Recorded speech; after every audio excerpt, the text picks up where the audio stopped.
Sam and Maddie in the morning nights. Good one. Good one. That's it. That's the one.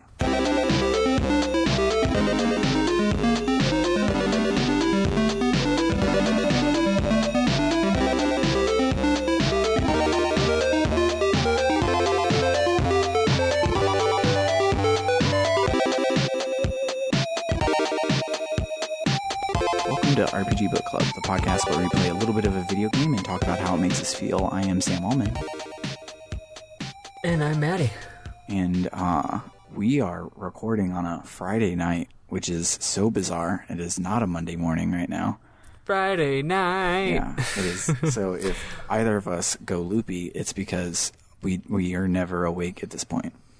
I mean, for Maddie, it's only 6 p.m. So Sam is being quiet. So it's kind of like back when I had that insane housemate who made me be quiet. Except for him, it's just for a more reasonable reason. Yeah. Because Sam has a child. Yeah, I don't want my baby to wake instead up. Instead of a landlord that acts like a child. Yes. So the reason we're recording on Friday is because well, I guess we'll do that when we talk about how our week is going. Yeah. I should, so that I can line this up, I should say that I am Sam Allman. Wait, did you not say that? Did we not say that? I don't think we said that. No, you did. Did I? Yeah. And did you say that you were Maddie? Uh-huh. Did we, Summer? Yeah. Oh, Summer says we did. Okay, well. Yeah, no, yeah, we did. Cool. Well, it is 8:30 p.m. and it is past Sam's bedtime. Yeah, that is absolutely right. My last 2 jobs have kept me up till midnight, and it is still past my bedtime. Oh my god. Well, anyway. Anyhow. But yeah, so today we are going to talk about the Grand Staff Dungeon and all of the cutscenes therein. There are a lot. But before we get to that, how was your week, Maddie? Oh my fucking god. I'm not gonna go into the details because it's complicated and also kind of embarrassing because part of it is my fault, although not all of it. But basically, I'm having a severe crisis involving car and bureaucracy and car registration, kind of. I still don't understand exactly what the problem is, but I do know how to fix it. I might appeal it too. But basically, California was saying my car was not registered, which it was. And then when I was trying to get it registered, they were saying that, well, it actually was a little bit outdated registration, which is, like, obviously you shouldn't let your registration expire, but, like, we all make mistakes, right? It was like, that was on my to-do list, is re-register my car. It was like, you get 0 grace period in California for registration. Dang. All the websites are like, there's no grace period. Anyway, I don't have an ID. I think I mentioned before I lost my ID, so I had to get a new ID before I could get registration. Anyway, blah, blah, blah, blah. But the point is, when I went to go register, they were saying that, like, they didn't have any record that it was my car, and they wanted my Texas registration, but I didn't have that kind of, that. So I had to mail things to Texas, and meanwhile, my car is in the impound lot. Blah, blah, blah, blah, blah. It's this weird kerfuffle. Anyway, it's going to cost me a shit ton of money, and I had a panic attack that lasted for multiple days. But now it's all going to be fine. Yeah. I'm going to scrape by without even having to borrow money from anybody. Probably. I might go do that. I had a few friends offer to help me out, so I might take them up on it anyway, just so that I can not feel stressed. But it's going to be okay. That's good. But yeah, Monday, Tuesday, Wednesday, I was just like, hi, I can't do anything with anybody. Sorry. Yeah. I just found out this morning that it might get resolved faster than I thought. I might get the piece of paper that I need back if I'm lucky on Sunday or Monday. But if I get it on Sunday, I'm not going to be here to record Monday. And if I get it Monday, I'm not going to be here to record Tuesday. So, we'll figure out what it's one of those the top priority life problems, you know. Yeah. It sucks though. And any whoomst. And the reason we're recording right now instead of, like, I don't know, this morning or last night is because these dungeons are fucking bullshit. Yeah, they are. But I have exciting news that is not related to my life crisis. Yeah, it is. I have a girlfriend. Yay. I know, it's so exciting. Shout out to my girl Kali. She's from the internet. Shout out to selectbutton dot com. Nice. A good website. And home to many people, including my friend Kali. My girlfriend Kali. Yeah, she's great. And that kind of happened in the middle of all of the crises, basically. It was just like, I'm feeling so many emotions. I wish that Kali was here. Wow, I sure do like her. Yeah, that's exactly how it works. When I asked Summer out, she was like, yeah, I'm more into like the let's date casually for a bit before we add any labels to anything. And then some girl was like hitting on me or something, and I was like, I can't talk to you. I have Summer. And I'm like, wait, that means that I want to ask out Summer. Summer, I need to ask you out. And she somehow said yes, and then we got married and shit. It was weird. She talks about it as if it was like the weirdest thing a person could do to ask her out after knowing her for 7 days, but I had to. Like, yep, that's where my brain was. I really liked this girl very immediately. Well, we were already acquaintances on the internet, but like after we started really talking, it was pretty quick. But I felt trepidatious about various aspects of it, including myself and where I am in my life. So that's why it's been like 2 months. But yeah, no, basically after like a week, I was like, this girl rules, and I'm super into her. But yeah, anyway, so everything's falling apart, but also everything is actually pretty cool and nice. And life is like hard and complicated, but it goes on, and you have lots of emotions. Wow, that sounds like the themes of this game. Yeah. What about your week, man? I have been playing Pokemon, and I beat the end game yesterday, so now it's just grinding out the Pokedex, which is my favorite part of it. Like, you beat the end game as in like whatever comes after. Yeah, after the champion. Like, yeah. Gotcha. Yeah, and this one's actually is really cool. So like at first, without spoiling it, I didn't like the story that much because the story is sports, and it's like be good at sports, and then at the end you're like, by the way, that sounds awesome. By the way, you were good at sports, and every time something interesting about the plot would happen, the champion would be like, "This is champion business. You go to sports, and we're going to handle it." And I was like, "Oh, that's dumb. I want to know what's happening." And so it was just the adults are handling the plot. Yeah. So then, spoiler for the end of a Pokemon game, you become the champion. So then in the post game, you get like lore dump and coolness, and it's great, and I love it. And what's weird is you catch Rayquaza before you catch Groudon and Kyogre type thing. Like you catch the third legendary instead of your box legendary in the plot, which is super neat. But one thing that I like about that, now I have not played the game, but what's cool is that even though I haven't played the game, the way you just explained it is I'm seeing a trend, because the last Pokemon game also did a thing where like I like where the series is going, where they're like, oh right, you're 10. Yeah. Right? Like in the early games, it was like, even though you're a kid, you end up going on this huge adventure and being a hero. But in Sun Moon, remember, it wasn't like you're defeating the gym leaders to be a Pokemon Master, because that seems like a weird thing for a 10-year-old to do. That seems more like something an adult would do.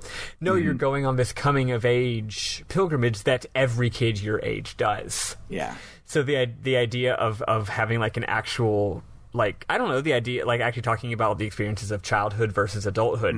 And I'm seeing that here, too. Like, no, you're doing sports. The adults are doing the plot. But then at the end, it's like, okay, well, now you're the champion.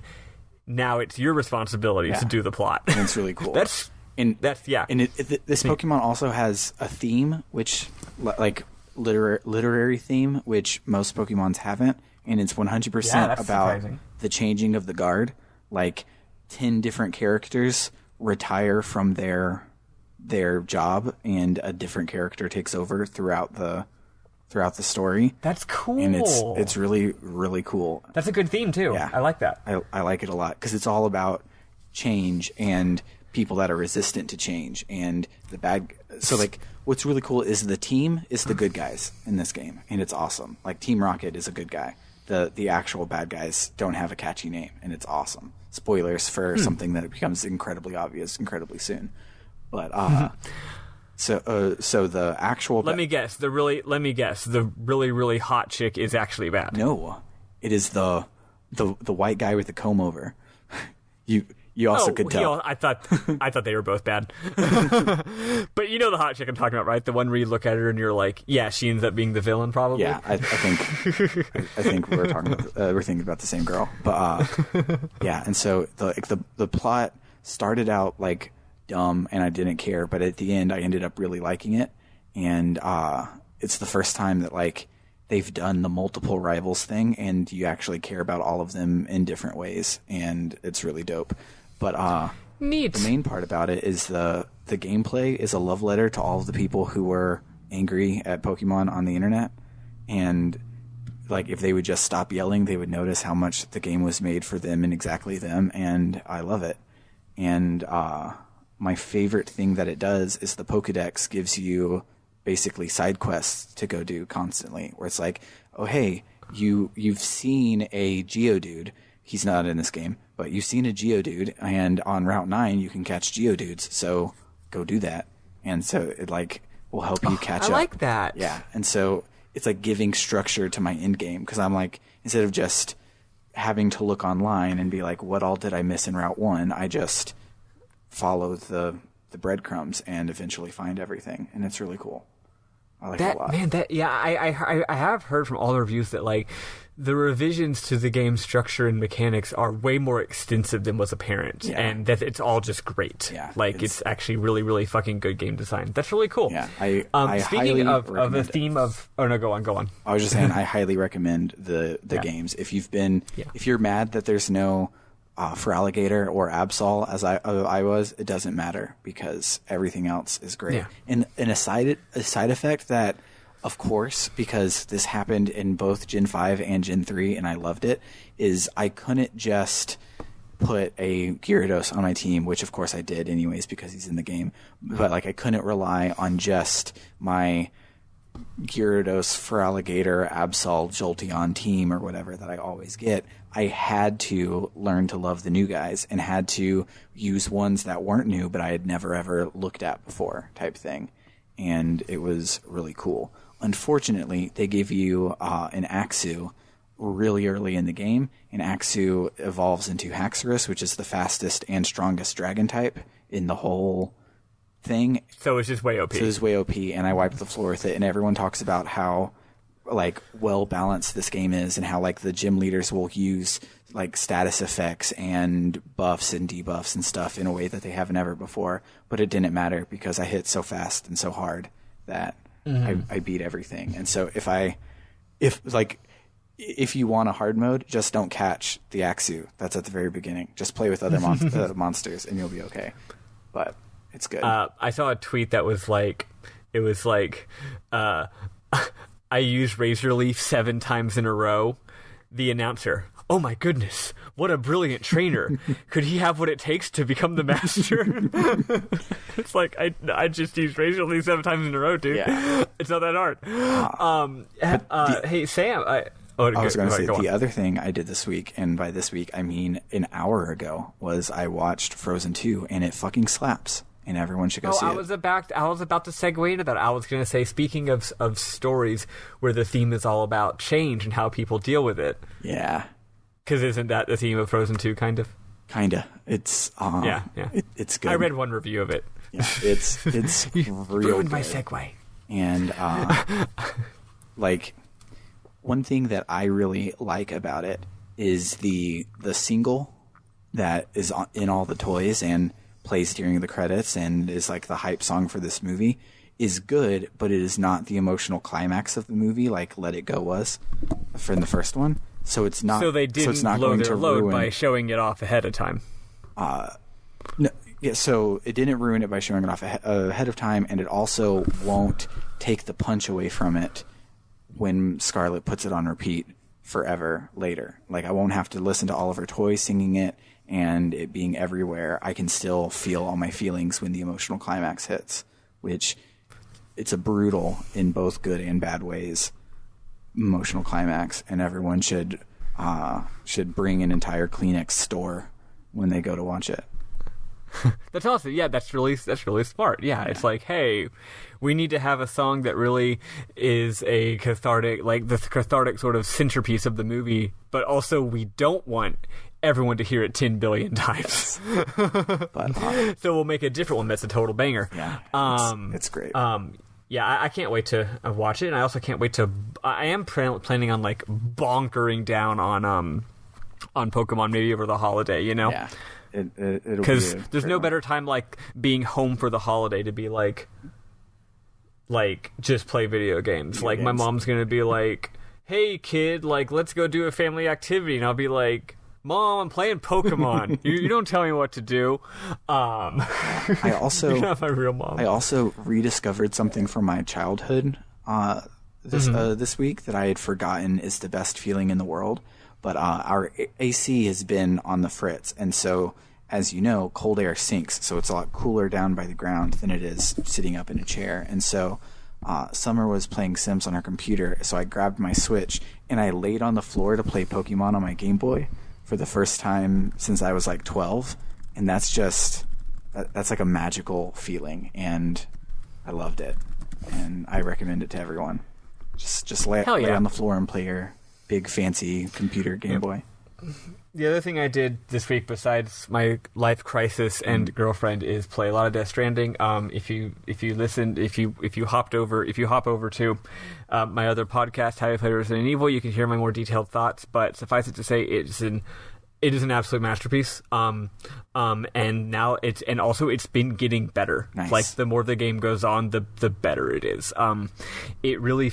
The mechanics really flower. Well, it's funny, I say the mechanics flower, but it's not like a Final Fantasy 13 thing where it's like you're not really playing the whole game until 20 hours in. It's more like you think you're playing the whole game, but then they just keep adding more and more wrinkles and more. The number one thing about this game that makes it, I think, the best designed Hideo Kojima game, I think it's better than any Metal Gear game just as far as pure fun and game design, is that it avoids the main problem that those games have. And a lot of games, so many games have the problem where you get all these fun abilities and never use them. Yeah. Right? Metal Gear especially, because it's like, here's all these crazy guns and tanks and shit, but high-level play in Metal Gear is non-lethal. Yeah. The game's themes and design encourage you to play stealthily and non-lethally. If you're blowing everything up, even causing a ruckus, you're playing badly. So ironically, the better you are at the game, the more high level you're playing, the more you're not engaging with any of its systems. This game doesn't have that problem. Every single time I complete like a major plot quest, they're like, oh, here's a new plot thing. Also, here's a new gameplay element or a new major item or a new structure that you can build or a new online feature or a new type of quest, and every single time it's a huge fucking deal. And your brain is already like, oh shit, this item totally changes the way I'm going to play the game. Nice. It totally opens up new possibilities. And oftentimes the game's themes are expressed primarily through the gameplay and the game's design, way more than the plot, at least so far. So every time there's a new gameplay wrinkle and a new change to the way that to what you're doing and the systems and the restrictions and the freedoms and the just that, it also changes what the game is saying. And adds more like depth and complexity. So yeah, it just keeps getting better and better and better. It fucking rules. I think it's definitely my game of the year. It might be more than that. It might be significantly beyond game of the year. Nice. But do you think it'll sneak out game of the decade in the last month of the decade? It fucking might. Who knows? Nice. For me, here's the thing. Obviously, I'm a huge Kojima stan. Obviously, I love him, but that doesn't mean I'm going to automatically love anything he does. Yeah. I'm not blind, And Death Stranding, not only is it great, but it's not what I was expecting. It's not great in the ways I was expecting. It's great in different ways, and I'm really, really blown away. And basically, even if it shits the bed in the last third, I'm satisfied with it. Does that make sense? Yeah. Like, regardless of whether I think it's amazing or whatever at the end, I am I'm not disappointed. Kojima is my favorite game designer, and I'm not disappointed by his new game. I am extremely happy with it, and I think it's wonderful that he made it, and I can't wait to see how it goes from here. And then when I'm done, I'll be just so excited to see what he does next. He's proven that he really is a he's proven that he really is a next level artist. You know, even now that he's moved beyond Metal Gear and made something that is this good. Yeah, and he's not a Shigesato Itoi, where he's a great game designer for making Mother games, and that's it. So it's like he's now made a game that's amazing that's not Metal Gear, so we know he can't just make Metal Gear games. And that's really broadened his oeuvre as a creator, because now it's like, who knows what's coming next for this guy, you know? Which is an exciting proposition. Yeah, which is awesome. Speaking of exciting propositions, let's talk about these big ol' dungeons we got coming up. Let's actually talk about this goddamn video game. So let's first listen to some Nobuo Uematsu music. I'm really running out of tracks. There is 70 songs in the game, and most of them are ambient. So it's maybe a repeat, but we'll listen to something and then we'll talk about this game.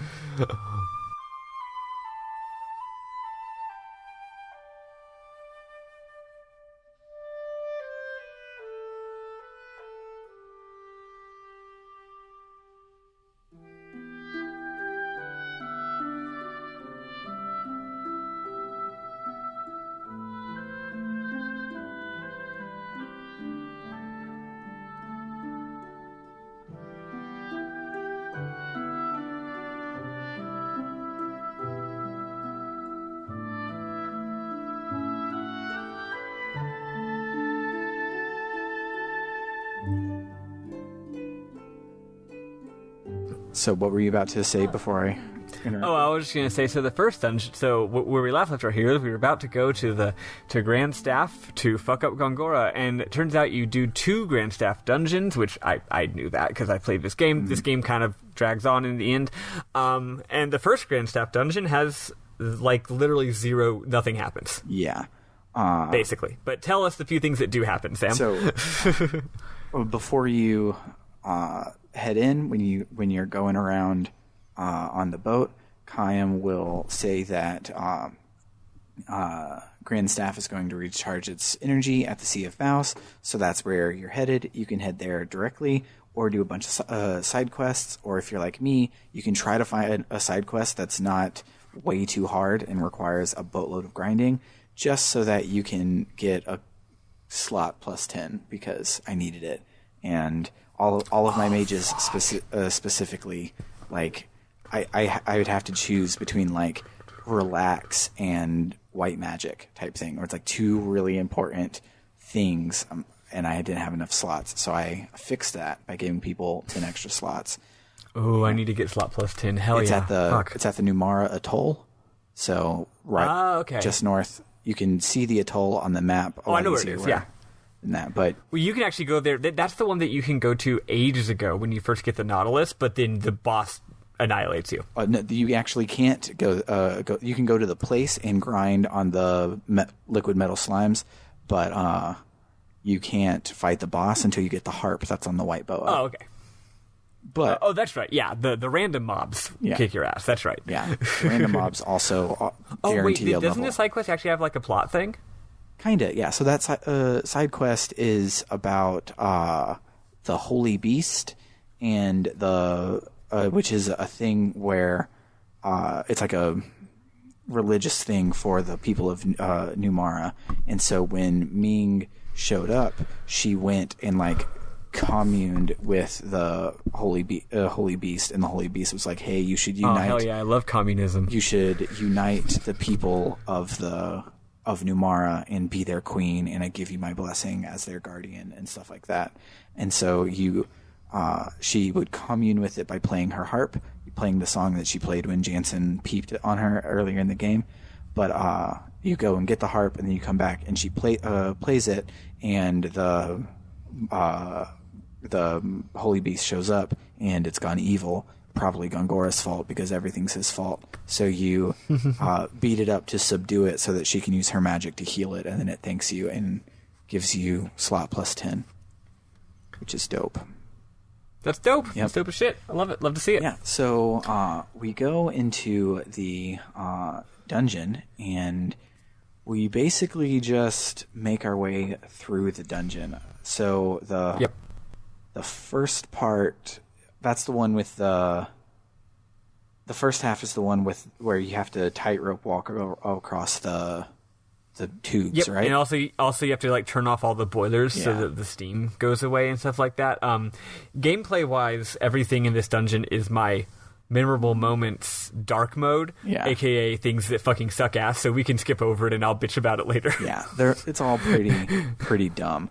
The second one that we go to is actually really cool, but the first half is super way better. dumb. So there's a couple optional bosses that don't really have cutscenes. It's just it's like a reverse Green Dragon, where it's an optional boss that is just a mob that you have to face later. But there's a bunch of them, and they give buku's experience in gold and SP. So I fought every single one of them and wasted a lot of time because they're mobs later. So I could have just done it later. Yep. Also around this time you get the best shit, which is said learns the ability double experience. Yeah, he does. He already had, when you got him, he already had double XP, double loot, double gold, but he didn't have double experience. And once he gets that, it's just like, boom, baby, it's off to the races. And it's great. So going through, and I'm trying to remember if literally not a single cutscene happens, and that's important because if there had been a cutscene, I would have gotten a goddamn checkpoint, which I'm gonna, but there isn't. So there's no checkpoint in this whole dungeon, and you get to the top, and we see our friend Gongora. Yeah, so you see Gongora at the very, very top, and he hides behind his saints, the people that he killed and brought back to life before. And so they threaten you, and you're like, we're not afraid of no ghosts. And then Gongora pulls the lever crunk and jettisons off the part of the part of Grandstaff that you're on, and he rides the rest of it into the sky. And so you're falling into the ocean, but the white boa swings around, so everyone jumps to the safety of its deck, but so do the saints. And so now you have I should mention that the saints say that Gongora is going to become a god, and Kayam is just like, yeah, that's all fake. None of that's real. He's an alien. We're all aliens. We already know the plot. He's lying to you. Let's fight. So then, what's really cool is, if you remember, there were seven mages that he killed before, but one of them didn't pass his test, so he died forever, a super dark double dream bubble death. And so when you fight these guys, only 6 of them are there, but which 6 are randomized. So they all are they're all immune to all damage except for one type, and there are 7 different colors that they can be, and you get 6 different ones depending on how you do it. But it's an easy boss fight because. So I want to say something interesting. I want to say something interesting about this. Actually, what you're saying I thought was true, but then it weirdly ended up not being. And frankly, I don't know exactly what happened. So I'm fighting these bitches, and the game did not clearly signpost that I was about to enter a cutscene that would lead to a boss battle. So I went in with a dumbass team.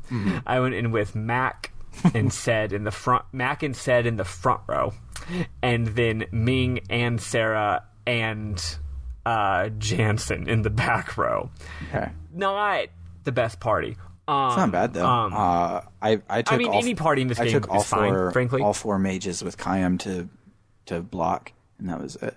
Nice. And the reason, of course, is because I really wanted Jansen to be getting that double XP, because I really wanted Jansen to learn. Because in this dungeon, you start to find the level 3 elemental spells, but I didn't yet have the ability to cast them. So I was like, okay, Jansen's my black mage. He's definitely going to be the first person to learn Black Magic 7. So I put him in my party, and eventually he did learn it, and then he was doing bitchin' amounts of damage using Groundus and Aquarus and stuff like that. But anyway, so I'm fighting this party. Normally I go way physical, so this time I'm mostly doing magic. And they do hit pretty hard, so my physical hitters were largely just using items to heal people and shit. But anyway, after the first round, it was fine. I almost died right at the beginning, you know. But anyway, yeah. So if you look at them with your analysis, they all are listed as having no element. But of course, their names are like red acolyte, blue acolyte, green acolyte, black acolyte. So I'm like, yeah, like I guess I probably but it says there's no element though. So I just started hitting them in order and not caring. I just like one of them had one of my guys had a fire ring, one of them had a wind ring, and I just hit them both on the first guy, but then one of them did damage and the other one did 0. And I was just like, okay, maybe they do have elements, it's just special. So then I was kind of operating under those principles, but then I had I had 2 of my spellcasters queuing up all Grounda and like all Flera. And I thought I'll just try it. And first of all, they were kicking my ass, and I was legitimately probably going to die the next turn. But then both all Grounda and all Flera fired on the same turn, and that killed all of them. So those 2 spells hit everybody. Weird. Even though before, not only had my physical attack sometimes done that, I had also previously had someone, I think I had Jansen cast like Flaris on someone, and it did 0 damage, or it missed. And I was just like, what? Yeah. So yeah, I don't know how this battle works. Yeah, maybe I think it's supposed to work the way that I said it, because how I did it is you hit the red guy with fire, the blue guy with water, the green guy with wind. See, I was the yellow guy overthinking it. I with was like, earth. I was overthinking. I was like, oh, he's red, I should hit him with water, you know? The Dumb. white one you hit with physical attacks, and the black one you use poison on. And that's that's the only way I did damage. That's the way the guide says is the way you do damage. Maybe there was some check that didn't check for composite magic. But yeah. I have no idea what I fucking did, but it worked, and that's good, because if they had beat me, I would have lost like 2 hours of progress. Yep. So after you beat them, you're like, okay, well, let's chase after Grand Staff. It flew towards the center of the map. If you've been using your airship, Grand Staff has been at the center of the map the whole time, because the model's there both times. You mean you? Oh no, that's Tower of Mirrors. Oh, okay, that is the Tower of Mirrors. You're right, but You're very right. I had forgot that that's what happens. I mean, they're both tall magical towers. Yeah, and they're kind of shaped the same. Not exactly the same, but enough where it makes I can see where I got it mixed up. But yeah, so you go to chase after Grand Staff, and as you're getting ready to leave, Cook notices some lightning burst up out of the ocean, and Ming is like, the beam is pure magic energy, and they're like, but why would it be coming from underwater? And they're like, oh, it's probably the mirrors, the Tower of Mirrors. It must have been underwater, which I didn't really get, because, like I said before, there was a big tower sticking out of the water. I don't know. It was everything was worded kind of weird in this scene. It probably was hastily localized. Yeah, they kept saying like it's like behind the stars, and I was like, you know what? Whatever. Yeah. The bad guy's going to do a thing, okay? He's going to go do the thing, and he's causing explosions, so we got to stop it. So, so they figure out that Gongora, for some reason, is going to just destroy the Tower of Mirrors, which is a bad thing, because if his magical nuke was, like, destroying the world already, blowing up a bigger magical nuke is probably a bad idea. So they're like, let's go stop him from doing that and find out what he's up to. So we head over towards where the Grand Staff is. It tells us for the second time, this is the point of no return, that it has lied to us. There are three. Yeah, it turns out in this game, when they say this is the PNR, they actually mean this is the PNR for this dungeon. Yeah. They just mean you're going to be locked into this dungeon. Yeah. The game basically doesn't have a PNR. I mean, I know it technically does, but it's literally before the actual final dungeon. So it's like, that's it. You know, it's not one of those point of returns where the game goes on for a while, but you can't do side quests. Yeah. It's like, no, like, literally, right outside the last dungeon, you can do everything. So you know how we were talking about how this game is a JRPG for JRPG's sake, and it uses JRPG tropes to make its story better, because everything it flips on its head only works because of how strictly they follow the formula. This is the Super NES style, this might be the end of the game. Because, like, we didn't know any of these things were coming, except I was looking at the walkthrough, and so I was spoiled by knowing that these weren't real PNRs. But, like, you were heading to Grand Staff to fight Gongora. It could have been the point of no return. So lampshading it as the big point of no return is totally a thing that Super NES RPGs did about halfway through that modern games can't do because we can count discs. But this one being on disc 4, it totally could have been. So it's actually pretty cute, especially the second one. So like Grand Staff Part 1, whatever. I mean, I didn't really believe them anyway, right? Yeah. But Grand Staff Part 2, like, they definitely very much sell it as like, this is it, gang, the final boss. Yeah. You know? Which it's not, but it's cool that they do that. Yeah. So the Tower of Mirrors is in a lake that's surrounded by mountains, so you can't fit to it in the White Boa. If you even try to bring the White Boa over, the Nautilus can fly, and there's a lot of stuff in your way, so I just flew. And so if you, as you approach it, it'll say that's the point of no return, blah, blah, blah, blah, blah. And so then it cuts to a FMV of the Grand Staff, like, not flying up like you would think. It's literally just, like, dragging its ass across the ground, cutting through mountains, because Gongora is metal, and he doesn't. Yeah, because they wanted to have a cool chase scene, like, where the Nautilus is chasing the Grand Staff through this cool canyon, but it's like, wait, you could have just flown way up in the air and gone over the canyon and then gone down. Okay, whatever. Nope. Maybe he wanted to get there faster. Yeah, he drug a canyon through the ground with his self, and it was awesome. So,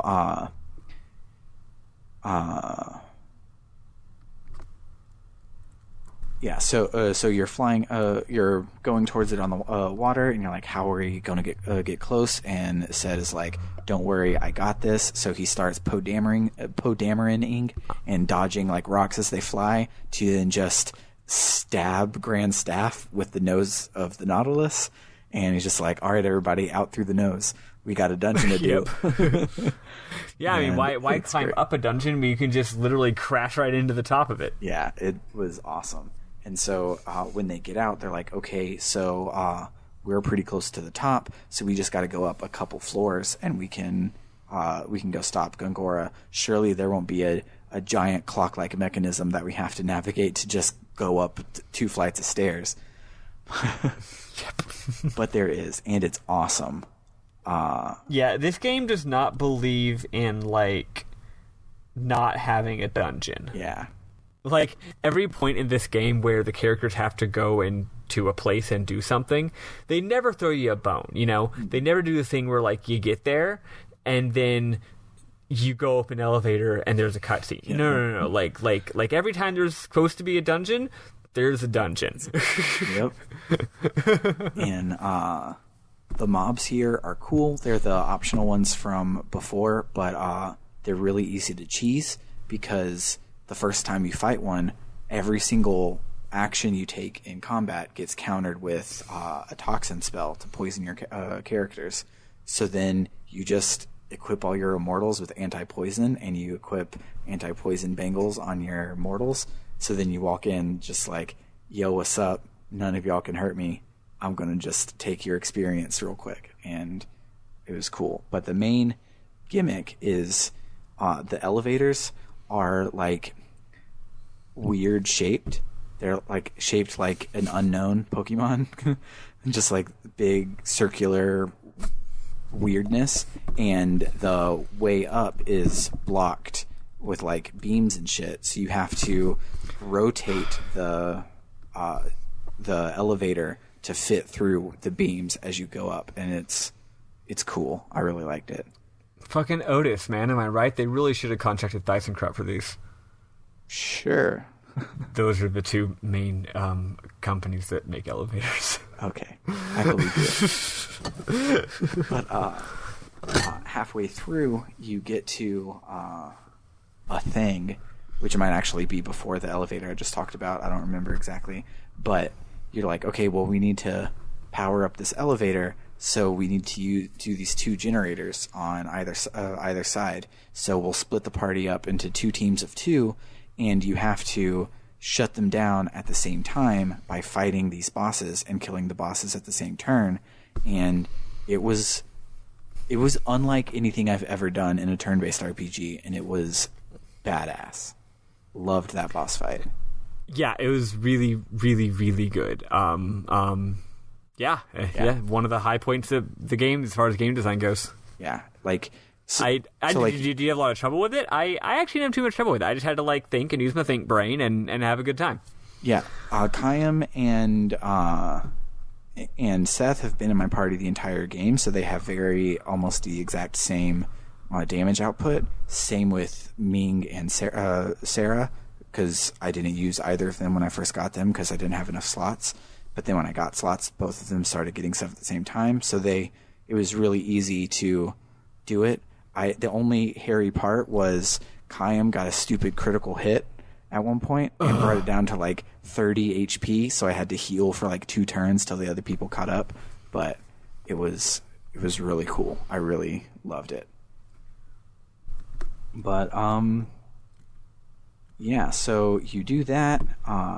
Also, just because all verisimilitude in this game has gone out the entire window. The generators are operated by otherworldly beings trapped in other dimensions that we harness their energy from, because that makes sense. And so when you go, you just like walk over towards this seemingly nondescript generator, and your parties are transported into the fucking Twilight Zone to fight a giant JRPG boss, because why not? And I loved it. Yeah, all right. Yeah. Whatever. I mean, the coronation ceremony is drinking blood via magic, so everything's out the window at this point.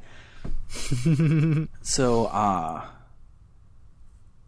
yeah, so I think that's the only, like, mid point before that you ride up another set of elevators, and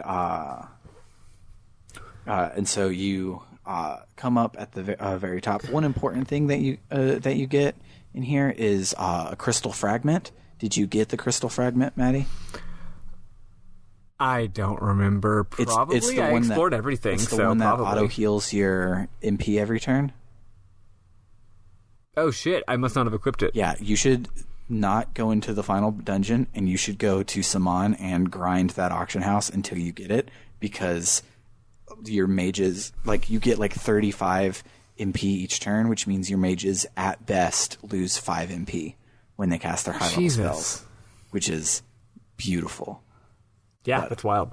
Yeah, and so so you run up to where Gongora should be, and instead you have to fight an Arthosaurus in close quarters, but it's not much harder than it was last time. Yeah, so it's like, bitch, we fought these already. What do you think's going to happen, Gongora? We're going to kick its ass. Maybe he knew that because, as we see in the next cutscene, he has a trick up his sleeve. So maybe he's just like, oh, I need 5 more minutes to finish the thing I'm working on. Here, fight an Arthosaurus. Yeah.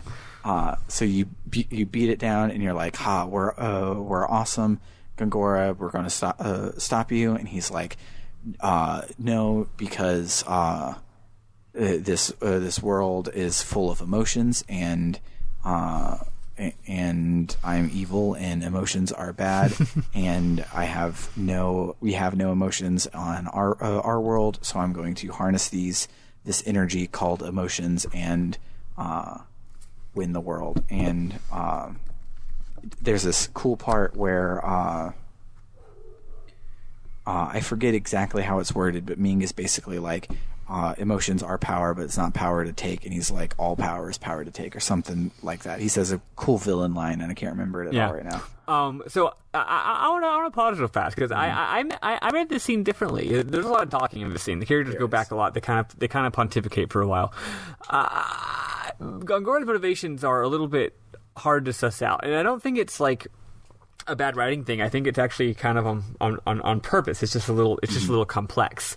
I read it as like, it's like he comes from a land of the ice and snow where they don't have emotions, and then he comes here and he's like, what the fuck are emotions? But then he's like, wait, emotions are beautiful. Like, he's actually kind of giving a, like, humanity is beautiful speech. Like, we the love and the hate and the lives they live actually is touching and meaningful. Mm-hmm.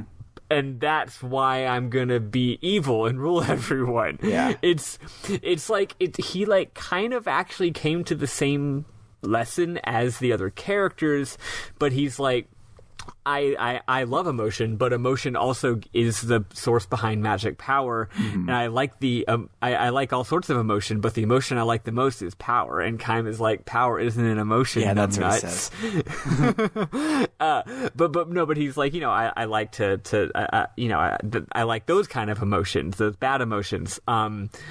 Yeah, and at one point he has a great villain line. He says, "If I am to be infected by this virus called emotion, I welcome it," which is cool. And yeah, they pontificate. They do some what do you call it? Crowning moment of heartwarming, hero speeches. Jansen has a good one. It'll probably be one of our memorable moments. Yeah. It's. I might want to talk about it more next week, actually, because they suss out the motivations of characters even more next week. But yeah, it's Gongora is neat. I think it's like, okay, I think it's basically like, did he miss the entire point of emotions? Does he think that emotions are bad, as opposed? Is he a foil to the heroes? No. He's really not a foil to the heroes. He's the same as the heroes, but he's just also a megalomaniac and wants to rule the world. Yeah. But that's kind of unrelated. Yeah, it's kind of It's awesome. good. He's just like, oh, emotions are awesome and they're super powerful. You know what power can do? It can rule the world. So since I'm immortal, I already got a leg up on all other he's kind of just like, I want to rule the world because I want to rule the world. Like, why not? Like, that's the thing that I want to do because it sounds like a good time. And the heroes are just like, but don't do that. Yeah. So I wonder. So Gongora was hanging out with everybody for 970 years before he kicked this into thing. Was he just like chill and going around and watching people die like Kaim was for the whole time? Or was he like... One thing I've always been interested in this game is the idea that these characters seem to have lived very different lives. Yeah. Like, it seems like they didn't hang out with each other for most of the 1,000 years, and you wonder why, but maybe it was on purpose. Like, it actually makes sense that they would have intentionally been like, we're going to go our different ways. Because remember, the whole reason they're here is to learn about life and about the world and about emotions. So maybe they're like, we're all going to go have different adventures. Seth, you go have fun being a pirate. God. Ming, what? So, you know how most of the dreams involve one of Kaim's families, and then they die on him, and it's horrifying. Sarah was his last wife. It's almost as if he was like, I want to love, but I'm not going to lose people again. I can't take it. So I'm going to be with a person that can live forever with me. Yeah. You can't just decide to love the immortal, of course. I'm not saying their love is just a business transaction, but it's like... Yeah. Like, even if it's not on purpose, it's like poetic. That it's like, he know, finally doesn't have to lose somebody. Yeah, so that's what I'm thinking. I'm thinking maybe they like intentionally went their own way, and which, if you think about that, Kaim really got the short end of the stick, because it's like, hey Gongora, you're gonna go be an evil vizier, sweet. Seth, you're gonna go have fun being a pirate. Ming, you get to be the queen of a whole country. Hey Kaim, you're just gonna be a wandering vagabond, and everyone you know is gonna die, and you're gonna be sad all the fucking time. It's like right. he really got the shit into this deal. And then maybe like I think maybe after 950 years of going around, maybe he because remember that they've mentioned that like Seth and Ming occasionally run into each other, and maybe they'd run into each other and they'd be like sup, and like not like pretending like they don't know each other. And maybe he just ran into Sarah one time and they realized that they really, basically they met up after a long time, and turns out that they really liked each other. Just had natural chemistry, and then he's like, wow, I get to marry someone who isn't just gonna die on me. And then Gangora was like, hold my beer. Yeah. God. I don't know. It's weird how they don't talk a whole lot about the details of all that, and it's you can just guess, you can just kind of figure it out your damn self, but they don't really explain like what really they were doing. Yeah, and it's really cool. I really like it. So, speaking of things I don't really like, Gangora. So after he pontificates, Sarah is like, you can't control people's emotions like that. Oh yeah, Gangora says that he wants to rule the world by controlling this power. So emotions are power, and he's going to turn it against everybody because he's Gangora, and that's what he does. So Jansen is like, yeah, this is totally wrong, and Gangora is like, yeah, but you're immortal, so I don't care what you do because you're weak to shit like this. And he casts a magic at Jansen, turns him into like a green-faced zombie, and turns around to attack the party. And you get into a battle, but if you hurt Jansen, you get a game over. So you just defend for like 15 turns until the cutscene is over. But what's awesome is he only casts level 1 spells to like signal to you that it's fake and you shouldn't hurt him. And all of my characters had guard heal, which healed more damage than he dealt every turn. I was literally in no danger whatsoever. Which, thank God, because if he was casting like Aqua on my dudes, I would have been fucking wrecked. Yeah. So then Gangora is like, emotions are so strong that I can even feel Jansen's emotions independent of my control over him, and he's in excruciating pain that he's having to hurt you, and he's trying to stop himself, yada yada yada, but then that gets annoying for Gangora, and he's like, come on, just like stop with all the emotion things and just hurt your friends. So he's like, F this. So he casts Ultima and bombards the whole area with a meteor shower, and so the party dies, and Gangora releases Jansen from his contract, and Jansen collapses as well. That was my one memorable moment is happening right now with Jansen and Ming, so I'm going to highlight it on the page so I don't forget. So then Gangora is taunting everybody and laughing in his villain sort of way, and the Grand Staff smashes into the side of the Tower of Mirrors, and so Gangora starts to head in to blow the place, but then a voice comes out of nowhere and demands that everyone return immediately, and Gangora recognizes the voice and is like, nah, F that, and he heads into the Tower of Mirrors. And so then I want to put a point on one little thing. Mm-hmm. One thing that's neat that you find out in this scene, I think in this scene, is that every single thing Gangora, like, Grand Staff isn't just a big base that he made because he wanted to be cool. Mm-hmm. Grand Staff is built everything that he did previously in his plot in the last 30 years was specifically to build Grand Staff. Yeah. Because Grand Staff, the point of Grand Staff is to channel as much magic energy as possible in order to destroy the mirrors. Yes. So like he was like, hey King, you should build Grand Staff in order to have a military weapon. Hey, other country, you should build Grand Staff because of the Cold War. Mm-hmm. But really he's like, no, all of this stuff is literally just one thing. I literally just need to make the most powerful magic gun possible. Yeah. So that I can blow up this thing. What if he made a magic gun that was so powerful that the cockpit was inside of the bullet? and he had to be the bullet and get shot at the mirror. That is still the greatest fucking cutscene in like the history of Japanese role playing games. It's so good. Like, what the fuck?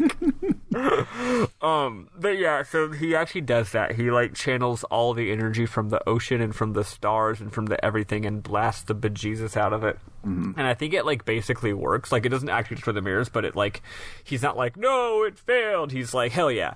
And then he goes through a teleporter, and now he's going to the mirrors directly, presumably to wrap this up, I guess. Mm-hmm. So Grandstaff is collapsing, and we get to hear that bomb-ass escape track again. And we try to follow Gangora, but the path into the tower is sealed. So we're like, all right, so let's not die here. Let's set a timer for 8 minutes and get the fuck out of here.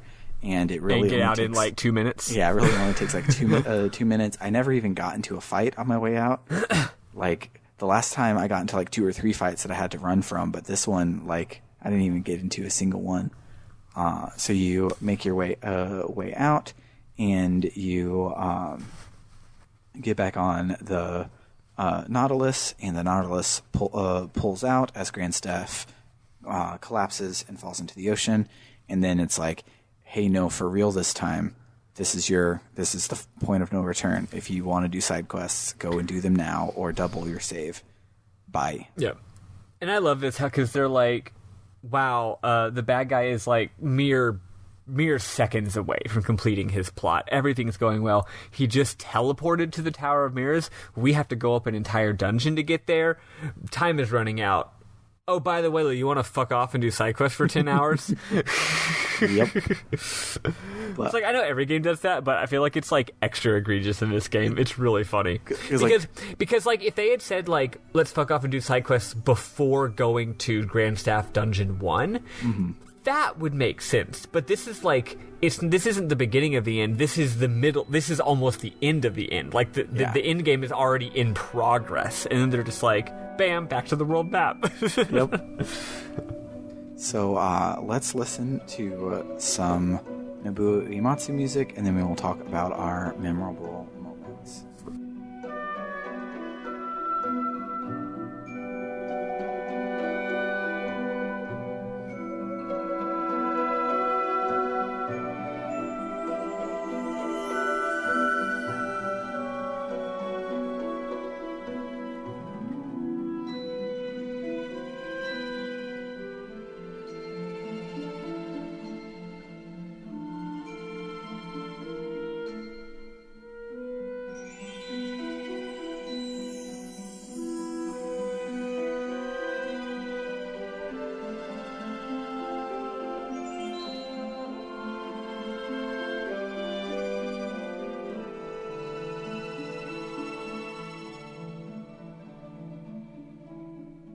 All right, Maddie, you start off because I'm sure you have a lot. Actually, I only have the one, so I'm going to start with that one.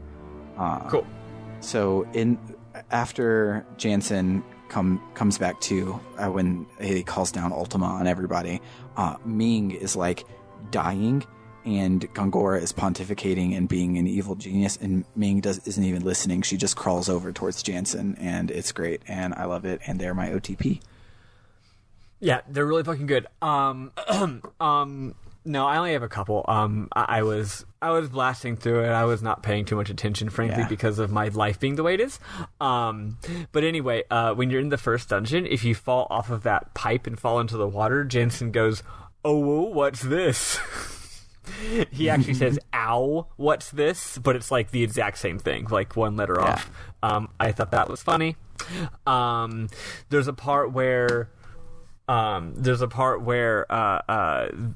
forget when this happens, but they're chasing Grandstaff and they're about to get it. They're like, we're about to catch up. Haha, we're gonna save the day. And Seth is like, hold on, we're not quite there yet. Save your breath. And Mac and Cook both go, saving breath, and they start holding their breath, and it's really cute. I love it. I love that part. One part that really stood out to me is actually I'll save this for later. A tiny bit of bitching. Like I said, that first dungeon is bullshit. Please don't put a 1 or 2 hour long dungeon in your game and only have a save point at the beginning of it. It's bad because this one does give you a lot of Dark Souls back to it, but it's like the Dark Souls skipped. I didn't find one. So, but you probably did and didn't realize that's what they were, because they only went around like one puzzle, so you still would have to backtrack like 80% of what you did before instead of 100%. I actually was thinking about that because like there's these chutes, but there's one point early on where I go down a chute, and as far as I can tell, I mean maybe I just missed it or wasn't thinking straight, but all the Dark Souls I found put me back at the point after I went down that chute. So from my point of view, I still can't go back. The Jedi are evil. But maybe I could have. But anyway, yeah, it's some dumb shit, and it's extra dumb shit because I game over twice on this dungeon. Yeah. The first time was when I got to the optional boss. They don't signpost this as being an optional boss. You walk in the room and you look up at it and you're like, oh, hey, what's that? And then you walk to it. It says examine. It doesn't say start a boss battle with a really bitchin' hard boss. So you just... Yeah, and I'm like, I'm going to click on this thing because I like to click on things in games.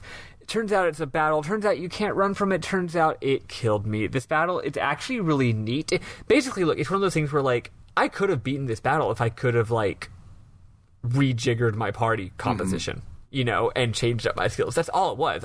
But I went into it with whatever equipment and skills I happened to have at the time. Yeah. Which was not enough to beat it, right? This guy, what makes him tough is that, first of all, he hits really hard. He does shadow us twice per turn. Yeah.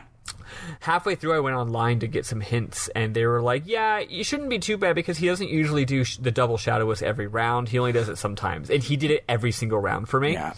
But also, RNG has just been weird in this game. Like, I will have no problem with a boss, and you will have crazy problems with a boss, and it all comes down to the RNG of the moves they use. It's per just turn. like, did they use the motherfuck move every turn or not? You know. And in addition, though, this boss has a pretty good chunk of health. He has almost like infinite physical defense. You can only hurt him with magic, basically, and magic doesn't do that much damage either. Actually, yeah. He has. Did you forget what to do if they have high physical and magical defense?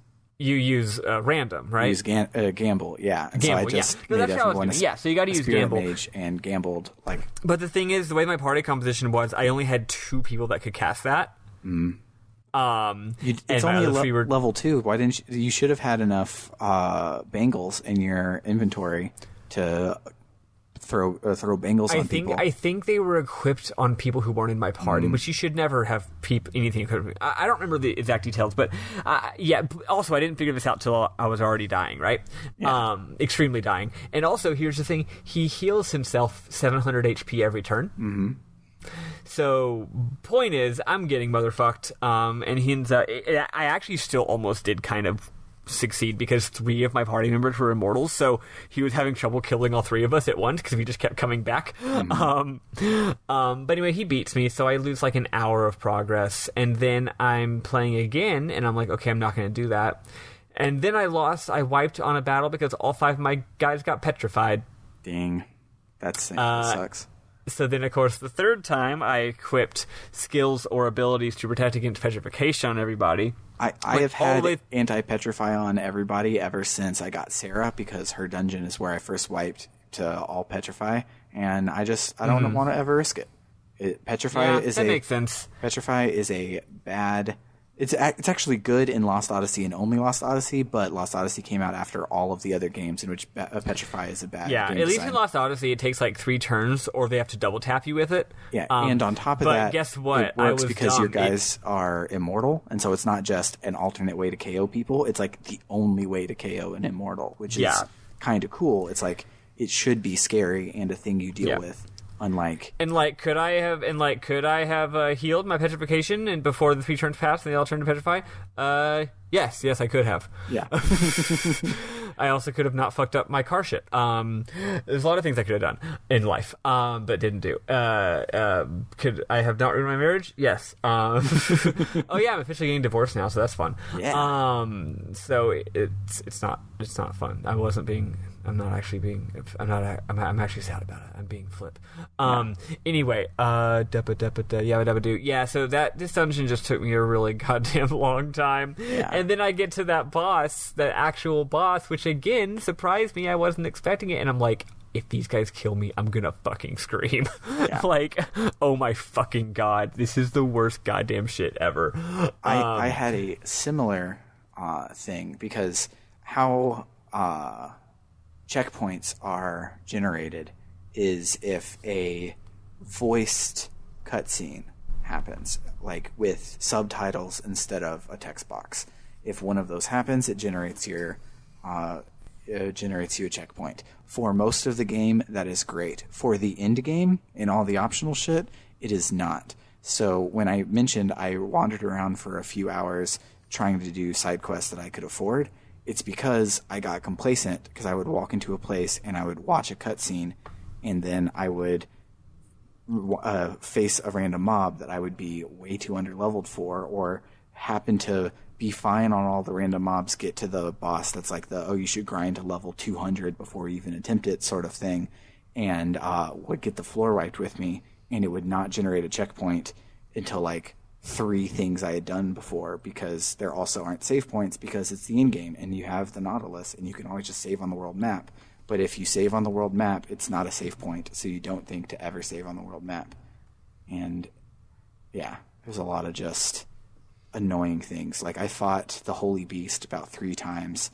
God. Yeah. I had to do the fucking thing to get Gamble, because I had forgotten it back in the day. So the little thing where you talk to all of the Kilolon statues, I had to do that mini game like 4 times, because I would do it and be like, okay, I have Gamble now, let me go and do the thing, and then I would forget, and it was a rough start to save. So that is so rough. So any whom there's a good bit of side quests. I haven't done any of them yet. For next week, I am planning on both doing side quests and also listening to a bunch of dreams, because I think we should talk about some dreams next week. Because it's kind of an important part of the game. We haven't touched it, and I haven't really had time. But did you get to the Kilolon village? I did. So what I did was, part of my playthrough, I didn't do any side quest, but I did. The game marked all new locations on your map, so I drove my ship around to every location, entered, and then once it was on my map, I left. The Kilolon village is a very, very worth doing one. It's how you get the best white magic in the game. It might be the only way to get like white magic rank 8 skill, or maybe it's like you get a certain spell. You get a certain spell. Okay. Yeah. But it's really cool. You have to use Cook as a attacker in a tournament all by yourself to get it. Oh, wait, you did do it? I started it, and I did not finish it. Yeah, if I recall, you check a guide, of course, but that's the one I was saying before, where I recall that one being low energy, low effort, very high payoff. There's also like 4 other dungeons. Yeah. There's like the pirates' hideout, which isn't a dungeon; it's more like a town. Then there's the something forgotten cave, which is like where Anira used to hang out. And yeah, that's where Seth's not her ultimate weapon, because her and Kayam share an ultimate weapon, but it is her second ultimate weapon, so it might as well be her ultimate, and you give the other one to Kayam. But yeah, and then there's the dungeon in southwest of New Mara, which we already had access to earlier. Then there's like 2 other ones. There's the Frozen Wastes. There's a Lost Woods one, which is really cool, and it tricked me into seeming like something I could handle, because the mobs were all easy, and then he one-shot my party, because he has the one. He has the best black magic in the game, which is an all spell. It's basically Ultima, and it wipes the floor with everything, and he can use it twice in a turn if you get bad RNG, which I did. And that was the first time I had to go and redo like 3 different side quests. Yeah, I don't remember any of these side quests. All I remember is the Kilolon village, and then I know I did all of them. Back when I played this game, I did every side quest. But the one that is definitely the hardest and longest is the second southeast continent ancient people dungeon. That's a big one. That's a big motherfucker one. So that's one that I would certainly recommend not bothering with. But yeah, I'm excited to go do maybe like half of these. Oh, and there's also story the DLC. battling. There's also story DLC for this game that we won't be talking about because I'm too cheap to. I don't know if it's like. I think it's a dungeon that doesn't really have any important plot, but then it does have like 4 more dreams or something. Something like that. Even though I like this game, I'd never bothered with the DLC. What was I going to say? And also, don't forget that there is also the battling arena up in Gotza. The backyard. Which has the best song in the game. Yes, it's a fucking great music, and it's also quite fun and gives you great rewards. So next week, I'm probably going to do Kalolan Village, Backyard, and that's probably it. Oh, and then defeating the Divine Beast. I'll probably go ahead and do that one too, and then I'll probably just say fuck it and go beat the Backyard game. The Backyard is great because so at this point, without counting all of my things, I think I have found maybe 16 or 17 slot seeds. There are 18 up for grabs in the Backyard. Wow, that rules. That whips. Yeah. Backyard is dope. I'm not going to do any of it. I'm going to beat the game and double my save and come back to it eventually. But I'm a little burnt out. Like it's really sad because the Grand Staff being like, I basically started playing at 10 o'clock in the morning and I finished right before putting Scarlet down. Like it was a day of playing this week, and because it was that and nothing really happened, it kind of burnt me out on the gameplay of the game a little bit, and that sucks because there's a lot more stuff to do, and I really like the game, and I would like to play more of the game, but I don't see myself doing it this week because last week was annoying. No, totally. I feel like if we weren't doing the podcast format, I would have been like, hey, go do all the fun side quests before you go to Grand Staff. Yeah. That way you get to have fun doing the side quests, and then you get fucking OP, and then you blow through Grand Staff, and it's not annoying. But regardless, say la vie. Anyway, I have one final mineral moment. This is just a funny little emotional one for me. When the Grand Staff is flying through the canyon, there's a shot where it sort of does rise up above the mountains, and it's this nice sort of, I think it might even be slow motion, the sort of slow shot as it's sort of like floating sort of grandiosely.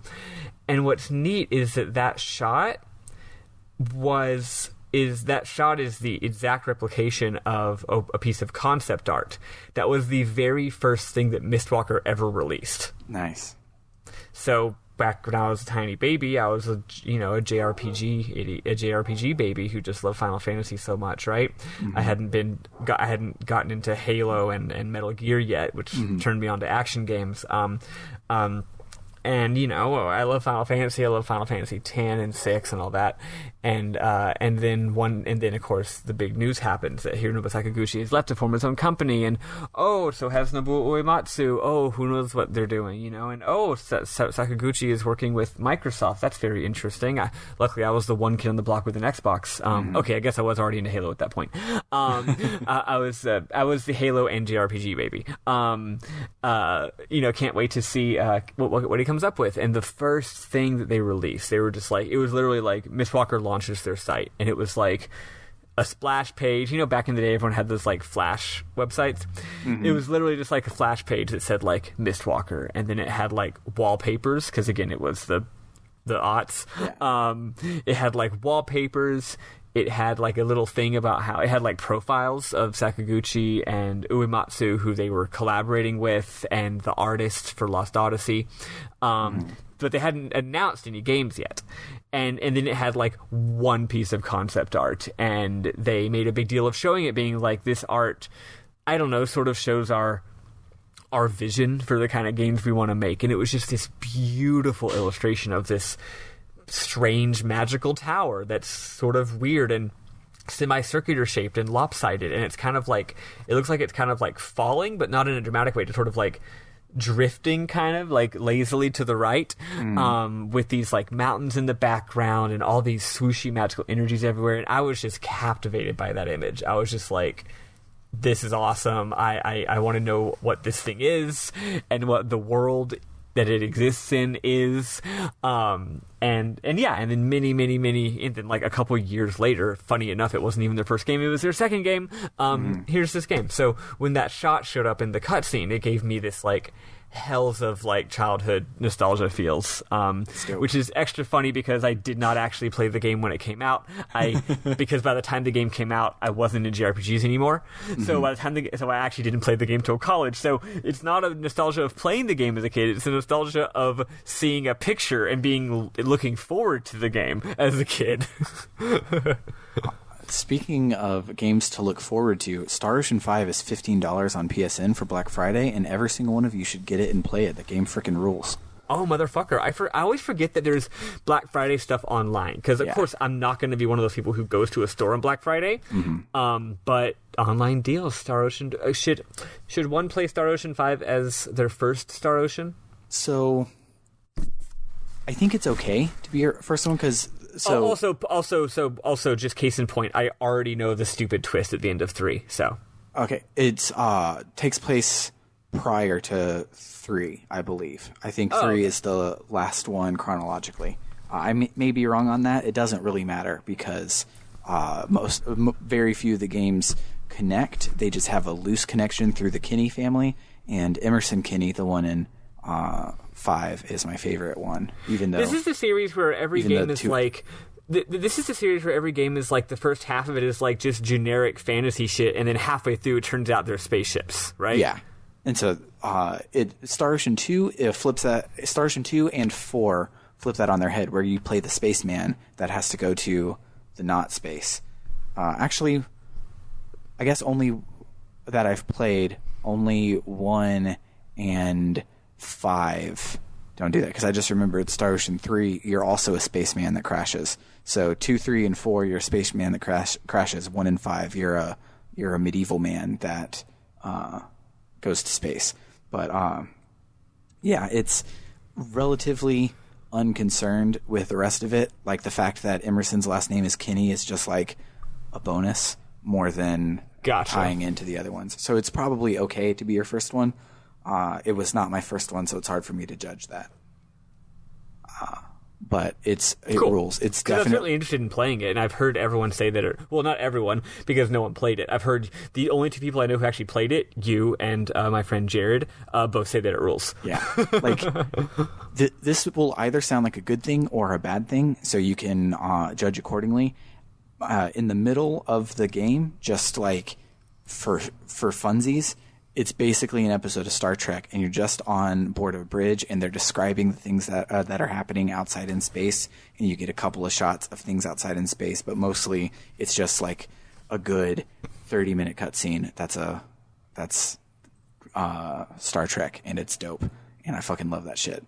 Nice. But what I actually that was just a joke segue that I was trying to resolve quicker, but Oh, I'm sorry. I thought that was a real segue. But please remind me again next week, because I would like to take advantage of that deal. I will. So it's actually live now. If you have $15, like recording now, it's live. If you wanted to grab it, but it will be live until December 1st or something like that. But the real segue was, speaking of games that are awesome, you and Eli will be playing Phoenix Wright Ace Attorney for the Game Boy Advance, except you'll both probably be playing it on Switch or 3DS or PS4 or iOS, because no one has it on Game Boy Advance. Yeah. But yeah, that'll be super exciting. I'm glad that this is the one that I went with. I mean, I love Danganronpa. I think it's I guess if I had to pick, I would say it's the better of the 2 games. But I played Danganronpa 3 just 2 years ago. I haven't played Phoenix Wright since I played through all 3 of them in the space of like a month back in like the beginning of 2015. I was living at home with my parents for like 6 months in between college and going to Austin. So I'm really looking forward to revisiting this fucking game. Yeah. Maybe we'll do a bonus episode where we go on Trans Rage for Danganronpa, or if Danganronpa wins Best of the Rest, we can save it for then. But yeah, annoyingly, these Phoenix Wright games don't have any queer characters, so they can't have bad queer representation. Yep. But yeah, I'm stoked for you guys to do that, and I will maybe play along, maybe just binge them in a week, maybe not ever play it. We'll see. They're all on my list, so maybe I will play it. But I think you should totally play along. They're not that long. They're very low stress. I mean, they're very low, effort. Like, I think psychologically, I know you're very busy, but I think it probably would be like, I think it would make your life better to play them. You know what I mean? Like, I don't think it'd be a bad decision. That's what I was feeling as well. But so that will happen in 2 weeks' time. Eli will be back. I will be gone. We'll be playing Phoenix Wright. 2 weeks is, of course, a loose term because all three of us are, like, raked against the coals a little bit. So we're all just, like, dead right now for different reasons. Yeah, there may be, like, a week or so of time off, but we'll see how it all goes. But also, what should we watch Highlander to be about immortals, or should we watch a what was my other one? I had something else. I've never seen Highlander, but I'd be interested in something else. I'm not saying I don't want to watch Highlander, but whatever your other idea is might be fun too.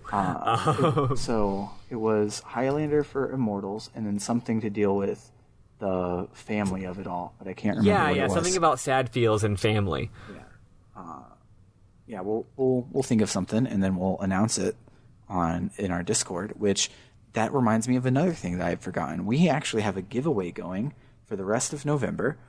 So far, only one eligible participant has joined, so if you want to not let Matt win, you can do it. But it is to win my copies of both Halo and Lost Odyssey, because I bought 2 copies of each one. And so if you want to play either of the 2 games that we have been gushing about over the last couple of weeks. Signed by Sam and Eli? Probably just signed by me, because I don't know if Summer said she'll sign it. So get Scarlett to sign it. Yeah, I'll get Scarlett to draw a picture to put inside of each one. She's getting really good at faces. That's actually a great idea. It's a really good idea. It's a great idea. That's now the thing. Scarlett will do the pictures. So if you want either of those games, on our Twitter and in the show notes here, there will be a link to a Google form to fill out. It's basically just jumping through hoops to make our podcast get more listeners and to join our Discord. So do all of those things, and you can win my junk. But I think that's everything. I all the paperwork type stuff I needed to do. I'm trying to remember the actual word instead of paperwork, but I can't. You are so tired. I guess. Yeah, I'm gonna go to sleep. But if you liked what you hear, you can hit us up on our Discord and our Twitter, etc. You can find links to that on our website at www.rpgbook.club. It also has a link to our Ko-Fi, ko-fi.com/rpgbookclub, where you can support us. Our child and best boy Cohen has started supporting us as of this month, and he is the leader. He is the leader of his own JRPG, and he rules. And I love him, so it reminded me to give him green text right now. Just did it. And so he thanks a lot to Cohen for chiming in. He actually broke a tie between Danganronpa and Phoenix Wright. It was hilarious because only 4 people had voted, and it was a tie. So I was like, all right, well, let me go and hit up the other 4 people that haven't voted to get them to vote, since we need to break this tie. Then all of them voted equally for opposite things, so we were tied again. And so Cohen came through at the last second. He was the swing vote for Phoenix Wright, so you can blame him.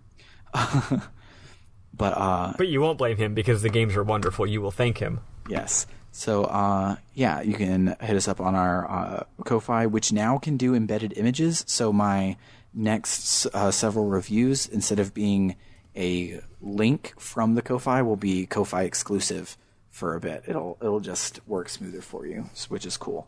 I just beat Pokemon, so I will be back to playing my Digimon project, which will be Ko-Fi exclusive for a bit. So if you want to hear me wax poetic about why, easily proven, everyone agrees, the worst games on their respective consoles. If you want to hear why they're good, actually, because that's what I'm about, you can Hell yeah. hit us up on our Ko-Fi. But other than that, just keep on listening and keep on playing games and keep on doing what you do. For RPG Book Club, I have been Sam Allman. And I've been Maddie. Toodaloo, folks. Love you, nerds.